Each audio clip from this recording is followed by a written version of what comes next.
Feminism is a big topic today, and there are many people and groups who fight for equality. We often don't hear about the people who devote their lives to the feminist movement in our current time. Over the past few weeks, I've gathered information on a group who has been doing just that.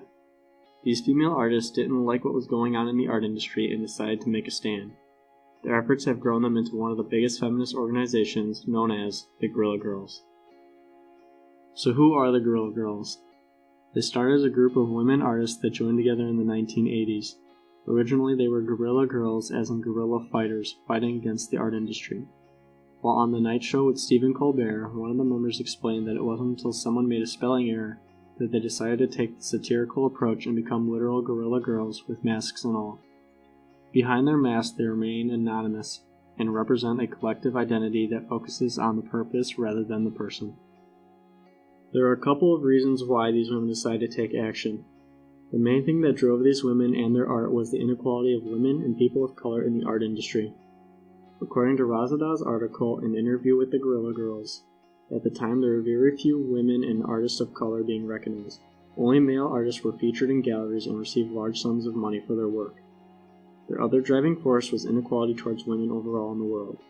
This was in a time where women didn't have the same job opportunities as their male counterparts and definitely didn't get paid as much as them either. The things I had mentioned show how the Guerilla Girls were responding to their time in the beginning, and they continue to respond to the world around them today. These were issues that affected them personally as artists and also affected women across the world at the time. Their artwork continues to address systemic and social issues as the times change, using alarming current statistics and norms as an influence for their work. The Guerilla Girls chose a very interesting platform and medium to share their art and message. Being an activist group, they took their work to the street in the form of posters, flyers, and billboards.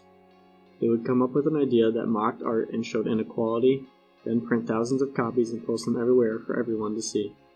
In more recent years, they have made short informational videos using their poster-like fame. With this platform, the Guerilla Girls have a very unique and identifiable style. Many of their signs have a large, bold font message that grabs your attention, which is then followed by a small section that contains facts and information that point out the injustice. Their work also has a theme that points out inequality of women in the world, and many of their pieces focus on the inequality within the art industry. Another theme in their work is having the gorilla mask on a posed woman, which is like their signature marking. The group is very innovative, but they do have some historical influences. The biggest historical influence is the one tied to their driving force. It is the oppression of women and people of color that is so deeply rooted in the history of not only America, but the world. In their work, they also use references to famous artworks from history that they mock and use for attention, such as the Mona Lisa.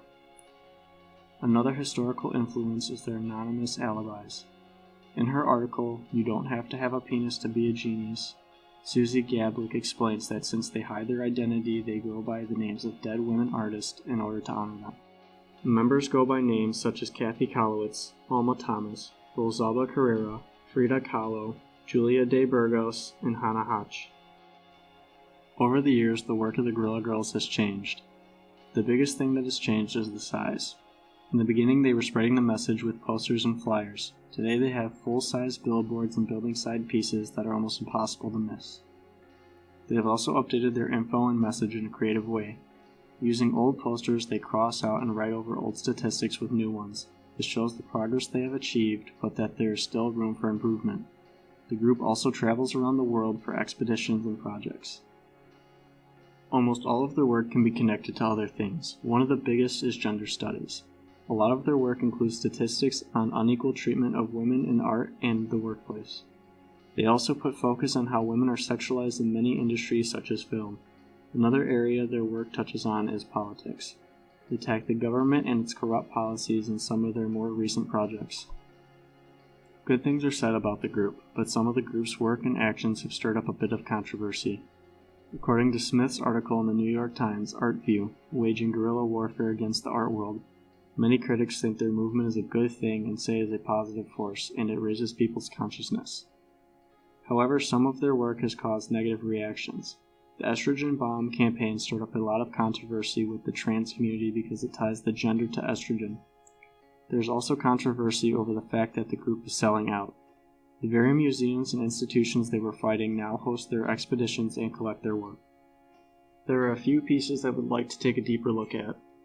The first is, do women have to be naked to get into music videos? It uses the trend of reusing old posters with an updated message. It also shows how they continue to tackle new gender and sexist issues. This one specifically targets how women are represented in music videos and are used for sex appeal. The second one is Dear Art Collectors. It connects to their original ties with the art industry, but in a new way. It's not focused on gender, but rather the economic aspect of the art industry. It addresses the vast amount of money spent on luxury by art collectors and not invested into the people who work for them as they struggle through life. There are many things I find interesting about their work. First is their overall approach. On the Guerrilla Girls website, under their About tab, it reads, "We wear gorilla masks in public and use facts, humor, and outrageous visuals to expose gender and ethnic bias as well as corruption in politics, art, film, and pop culture." The next is the medium in which they operate. They put their work on billboards and buildings like advertisements, and it is something we traditionally don't see in the art world. They also use facts to call out and draw attention to institutions. This puts a lot of pressure on these institutions to make changes. In conclusion, the Guerrilla Girls are a unique feminist group. Their work has brought a lot of attention to the feminist movement, not only in art, but in the world. All of this attention has brought about great changes, but the Guerrilla Girls are nowhere near done.